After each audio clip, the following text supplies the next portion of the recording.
Good morning. Hi, this is Ajay Kedia from Kedia advisory. Let's start with today's morning podcast.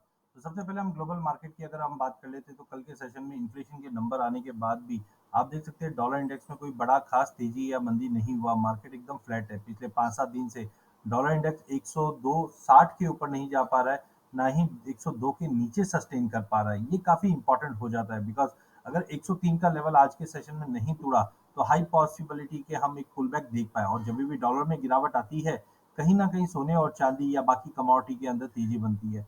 But कल से हम देख रहे हैं कि एक इनिशियल बड़ी गिरावट के बाद डॉलर इंडेक्स फिर से अपने लेवल पे आके खड़ा होता हुआ दिखाई दिया. विक्स में थोड़ी बहुत कमी आई है जिसके चलते इक्विटी मार्केट में हमने एक अच्छी खासी तेजी बनते हुए देखी है. कच्चे तेल की अगर बात करें तो 85 का जो माइटी लेवल था वो टेस्ट कर चुका है. मैं अभी भी मंदी का संकेत नहीं है मार्केट में, बट हाँ, फ्राइडे है, एक प्रॉफिट बुकिंग जरूर बनता है तो संभल के ट्रेड कीजिए. कच्चे तेल में इनिशियल थोड़ी बहुत गिरावट आ सकती है बट अभी भी लॉन्ग टर्म पॉजिटिव जिस ढंग से टाइट सप्लाई बनी हुई है. वैसे ब्रांड की भी अगर बात करें तो हायर लेवल से हमने एक रिबाउंड होते हुए जरूर देखा है बट अभी भी 85 के ऊपर मेंटेन है तो थोड़ा बहुत करेक्शन जरूर एक्सपेक्टेड है फ्राइडे को लेकर. वहीं कच्चे तेल के बाद नेचुरल गैस की अगर हम बात करें, कल जैसे हमने उम्मीद किया था $3 के बाद एक करेक्शन भी मिला है. आज का दिन काफी इंपॉर्टेंट है बिकॉज आज अगर गिरावट आती जाती है तो डेफिनेटली थोड़ा और प्रेशर बन सकता है जो 2.7 के आसपास मिल जाए. बट ध्यान रखिए जिस ढंग से हमने हीट वेदर बढ़ते हुए देखा यूएस में, ये कहीं ना कहीं पूरे ही नेचुरल गैस के पैक को पॉजिटिव करता. कल इन्वेंट्री को देखते हुए करेक्शन लग रहा था वो हो चुका है. बाय ऑन ड्रॉप की रणनीति फिर से नेचुरल गैस में बनाकर चलनी चाहिए. कॉटन के प्राइसेस में हलचल चालू हो चुकी है काफी दिनों के बाद. आज हम एक अच्छा खासा ब्रेकआउट देख रहे हैं. वेदर कंसर्न जो यूएस में बना हुआ है, डोमेस्टिक मार्केट में एक्सेस रेनफॉल की वजह से भी तेजी बनेगी तो पूरे कॉटन कॉम्प्लेक्स पे नजर रखिए. कॉटन सीड ऑयल केक में तो हमने एक पहले फेज की एक बड़ी रैली आती हुई देखी है. सोने की अगर बात करें तो मार्केट अभी भी थोड़ा दबाव में है. 1940 1950 के बीच में मार्केट ट्रेड करता हुआ दिखाई देगा. वहीं चांदी की अगर हम बात करें तो चांदी भी पिछली बार हमने जुलाई में ये लेवल्स देखे थे और यहाँ पे मार्केट मेंटेन बना हुआ है. कॉपर के अंदर भी मार्केट एक प्रेशर में है क्योंकि चाइना से कोई भी नई अपडेट्स नहीं आ पा रही है जिसकी वजह से कॉपर प्रेशर में बना हुआ है. सोयाबीन के प्राइजेस में भी दबाव कंटिन्यू बना हुआ है तो पूरे ही एडिबल ऑयल कॉम्प्लेक्स में भी हम देख रहे हैं कि प्राइजेस के अंदर एक दबाव बना हुआ है. डॉलर में आज का दिन काफी इंपॉर्टेंट है. क्लोजिंग किस तरफ करता है बिकॉज डॉलर में जिस ढंग से स्टेबिलिटी है उसी के चलते स्टेबिलिटी ईरो में भी है बट ईरो 1.1 का एक अच्छा सपोर्ट लेता हुआ दिख रहा है. अगर ईरो में बाउंस आता है तो डॉलर में डेफिनेटली गिरावट आ जाएगी. जेपीवाई के अंदर भी गिरावट चल रही है जिसकी वजह से डॉलर को थोड़ी स्ट्रेंथ मिली हुई है. पाउंड में भी हम इसी तरह से मार्केट में मूव करते हुए देख पा रहे हैं. टाइमिंग अगर हम देखें तो मार्केट के अंदर काफी इंपॉर्टेंट डेटा आने हैं. तो आज सबसे पहले हम डेटा पॉइंट की बात करें तो सबसे पहले US interest rate should be around 5% for longer period. ये कहीं ना कहीं एक खराब सिचुएशन रह सकती है डॉलर के लिए बिकॉज अगर आगे डॉलर में इंटरेस्ट रेट नहीं बढ़ती है तो कहीं ना कहीं कमोडिटी मार्केट को सपोर्ट मिलेगा. तो अभी ऑलरेडी 5 से 5.25 के ऊपर रेट ऑफ इंटरेस्ट चल रहा है तो ये कंसर्न है कि आगे रेट ऑफ इंटरेस्ट नहीं बढ़ेगा. हाँ, मैक्सिमम सितंबर में 0.25 का एक रेट हाइक और पॉसिबल है जो ऑलरेडी मार्केट डिस्काउंट करके चल रहा है. कल हमने यूएस के सीपीआई की रिपोर्ट आती हुई देखी जहां पे इन्फ्लेशन 3.2 बढ़ा है, लेस देन एक्सपेक्टेड है. तो बेटर है पहले से लेकिन अभी भी सिचुएशन क्रिटिकल है. यूएस ईरान के कुछ स्टॉक चल रहे हैं जिसकी वजह से कच्चे तेल पे इम्पैक्ट पड़ता हुआ दिख सकता है. आज के डेटा पॉइंट की अगर हम बात करें, फ्राइडे ज्यादा करके हम रिवर्स ट्रेड देखते हैं. मतलब जो कमोडिटी में तेजी उसमें एक प्रॉफिट बुकिंग, जो कमोडिटी में जो मंदी है उसमें कहीं ना कहीं शॉर्ट कवरिंग. जैसे सोने और चांदी में पिछले एक हफ्ते से गिरावट आ रही है तो कहीं ना कहीं शॉर्ट कवरिंग मिल सकती है. वहीं कच्चे तेल में एक प्रॉफिट बुकिंग पॉसिबल है. डेटा पॉइंट की अगर बात करें तो यूके से आज जीडीपी मंथ ऑन मंथ के डेटा अच्छा आता हुआ दिखाई दे रहा है. वहीं मैन्युफैक्चरिंग प्रोडक्शन में भी पॉजिटिविटी दिखाई देने लग गई है. चाइना से न्यू लोन में काफी अच्छी गिरावट दिखा रहा है जो एक नेगेटिव हो सकता है. एम टू मनी सप्लाई में भी अगर हम देखें गिरावट दिखाई दे रही है. वहीं अगर यूएसडीआईएनआर की बात करें, डॉलर की बात करें तो पीपीआई का डेटा आज अच्छा आता हुआ दिखाई दे रहा है जो डॉलर के लिए सपोर्टिव है बट मार्जिनल है. तो कंज्यूमर सेंटीमेंट का डेटा है, यहाँ पे हम ड्रॉप आते हुए दिख रहे हैं. और इन्फ्लेशन एक्सपेक्टेशन 3.4 का लास्ट टाइम था, इस बार थोड़ा सा कम आता हुआ दिखाई दे सकता है. तो कुल मिला के आज डेटा पॉइंट थोड़े से मिक्स रहने की उम्मीद है. कल जैसे हमने कहा था कि सोने और चांदी के अंदर थोड़ा सा मिक्स व्यू बनता हुआ दिखाई देगा. तो आज के ट्रेड सेटअप में क्विकली हम लोग ले लेते हैं. पहले डॉलर इंडेक्स. डॉलर इंडेक्स इस वक्त 106 के आसपास है. देखिए हमने पहले भी कहा था कि ये ट्रेंड लाइन है, इस तक ये लेवल तक छू सकता है मार्केट, इसके बाद गिरा. तो कल हमने गिरावट देखी थी 101.80 तक बट रिकवर वापस गया हुआ है. तो जब तक ये 200 मूविंग एवरेज के ऊपर प्राइस नहीं जाता है, हाई पॉसिबिलिटी कि हम बड़ी गिरावट देख सकते हैं वापस।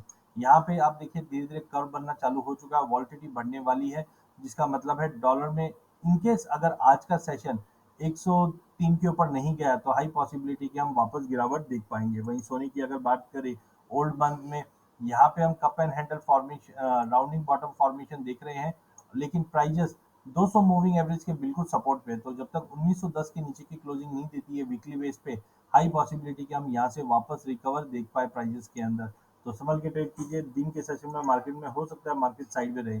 चांदी के अंदर भी हम देख रहे हैं कि मार्केट मल्टीपल सपोर्ट जोन पे है, क्योंकि ये जो सपोर्ट जोन है इससे पहले भी हमने 2-3 बार देखा कि प्राइजेस ये सपोर्ट लेवल पे रहता है और फिर जम मारता है। तो 2250 का एक इमीडिएट सपोर्ट आप मान के चलिए। वहीं अगर एमसीएक्स की अगर हम बात करें, तो एमसीएक्स के अंदर भी हमने देखा है कि प्राइजेस के अंदर कहीं ना कहीं एक सपोर्ट जो था वो टूट चुका है, 59 के नीचे आ गया है प्राइस। बट कल लोअर लेवल से हमने वापस सपोर्ट आते हुए देखा, क्योंकि पिछली बार भी हमने 58,650 के सपोर्ट से मार्केट को उठते हुए देखा था। तो टाइमिंग गोल्ड के अंदर मेक एंड ब्रेक सिचुएशन, आज फ्राइडे है, अगर 59 के ऊपर निकल जाता है देन डेफिनेटली एक रिलीफ रैली मिल सकती है। अगर चांदी की अगर बात करें तो चांदी 70 के इर्द गिर्द ही मार्केट कंसोलिडेट कर रहा है। डेली चार्ट पे 200 मूविंग एवरेज का मल्टीपल सपोर्ट है, जिसकी वजह से प्राइजेस में आज वेट एंड वॉच के बाद रिकवरी। तो ध्यान रखिए, बाय ऑन ब्रेकआउट कीजिए 59 100 के ऊपर गोल्ड में, 70,300 के ऊपर चांदी में। वहीं अगर कच्चे तेल की अगर बात करें तो ब्रेंट क्रूड में कहीं ना कहीं एक थोड़ा सा पुल बैक आने की पॉसिबिलिटी है, उस पुल बैक पे हम लेके चलेंगे। तो इंट्राडे में हो सकता है बिकवाली करे, बट ओवरऑल मुझे लगता है कि अभी भी ट्रेंड पॉजिटिव है। कल हमने जो करेक्शन एक्सपेक्टेड था क्रूड के अंदर, एक करेक्शन जरूर देखा है, थोड़ा बहुत 50-60 पॉइंट की अगर और गिरावट मिलती है तो एक बाइंग के लिए अच्छा रहेगा।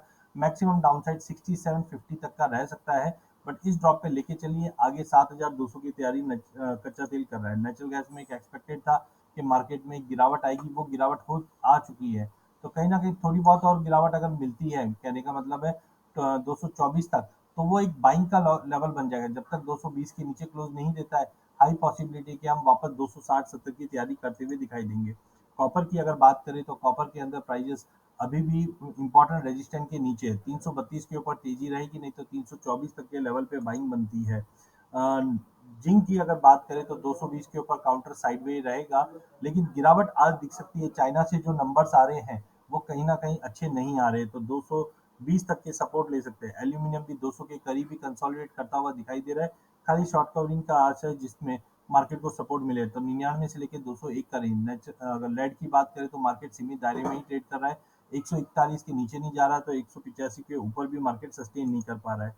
एनसीडीएक्स स्टील की अगर बात करें तो यहाँ पे मार्केट ने एक कंसोलिडेशन जोन दिखाता हुआ दिखाई दे रहा है। आज के सेशन में 44,000 का ड्रॉप दिखाने के बाद मार्केट में रिकवरी मिलेगी, क्योंकि मैगडी पॉजिटिव है और आने वाले 2-5 दिनों के अंदर एक बड़ी मोमेंटम हम प्राइजेस में आते हुए देख सकते हैं। वहीं अगर करेंसी की अगर बात करें तो कल स्ट्रॉन्ग रिवर्सल होता हुआ दिखाई जरूर दिया, बट आज डॉलर में स्टेबिलिटी बनी हुई है। जब तक 80 टू 90 के ऊपर यूएसडी आना नहीं निकलता, हाई पॉसिबिलिटी कि हम वापस 82 की तरफ आते हुए देख पाएंगे। वहीं अगर आइस कॉटन की अगर बात करें तो आइस कॉटन के अंदर मार्केट अभी भी कंसोलिडेशन जोन में ही है। 89 सेंट के ऊपर निकलने पे ही हम तेजी देखेंगे, बट आज थोड़ा सा ट्रेंड पॉजिटिव दिखाई देने लग गया है। वहीं मेंथा ऑयल की अगर हम बात करें तो मेंथा के अंदर अभी भी कंसोलिडेशन फेज में ही है, कोई क्लियर सिग्नल नहीं आने की वजह से वेट एंड वॉच करके चलना चाहिए। कैस्टर के अंदर कल हमने थोड़ी बहुत गिरावट जरूर देखी है मार्केट के अंदर, बट आप देख सकते हैं प्राइजेस 200 मूविंग एवरेज के ऊपर बिल्कुल भी सस्टेन नहीं कर पा रहा है और ना ही 6200 के नीचे जा पा रहा है। तो कंसोलिडेशन अभी भी है। आज देखना है, अगर अगर 6200 का लेवल रीगेन कर लिया मार्केट ने, मतलब उसके ऊपर वापस ट्रेड करता है, तो डेफिनेटली हम लोग एक अच्छी खासी तेजी में देख पाएंगे। मसाले के अंदर सबसे पहले धनिया है। धनिया के अंदर अगर हम देखें तो प्राइजेस 200 मूविंग एवरेज का लेवल तोड़ नहीं पा रहा है। 7800 के ऊपर जब तक नहीं जाता है, हाई पॉसिबिलिटी हम 74 तक का लेवल फिर से देख पाएंगे। हल्दी के अंदर एक करेक्शन ड्यू है मार्केट में। लॉन्ग टर्म अभी भी तेजी है, बट जो करेक्शन है वो 16,000 तक का लेवल तोड़ सकता है, तो आज के लिए थोड़ा दबाव दिखाई दे रहा है। जीरे के अंदर भी मार्केट हाई लेवल पे कंसोलिडेट कर रहा है। 64 के ऊपर जब तक नहीं निकलता है, 60,000 का एक पुल बैक देखने मिल सकता है। कॉटन सीड ऑयल के में कल हमने कहा भी था कि मार्केट में एक प्रॉफिट बुकिंग दिखेगी, क्योंकि 200 मूविंग एवरेज का जो टारगेट था वो अचीव हो चुका है। अगर 2600 का लेवल आज टूट जाता है तो 2520 तक के भी लेवल हम देख पाएंगे। एंड अंत में गवार सीट की अगर बात करें तो मार्केट कंसोलिडेशन कर रहा है। ध्यान रखिए 6200 के ऊपर निकलने पे ही हम नई तेजी देखेंगे, अदरवाइज मार्केट में एक टेम्पररी पुल बैक आएगा जो 6000 तक का लेवल गवार सीट में और 12,400 तक का लेवल हम गवार गम में देख पाएंगे। ओवरऑल मार्केट अब इस रेंज को तोड़ने के लिए नई स्टोरी ढूंढेगा, जिसमें बरसातें काफी इंपॉर्टेंट है, क्योंकि बरसात है तो डेफिनेटली उस राजस्थान एरियाज में बरसातें कम होने की वजह से प्राइजेस को एक सपोर्ट मिलता हुआ दिखाई दे सकता है। धन्यवाद।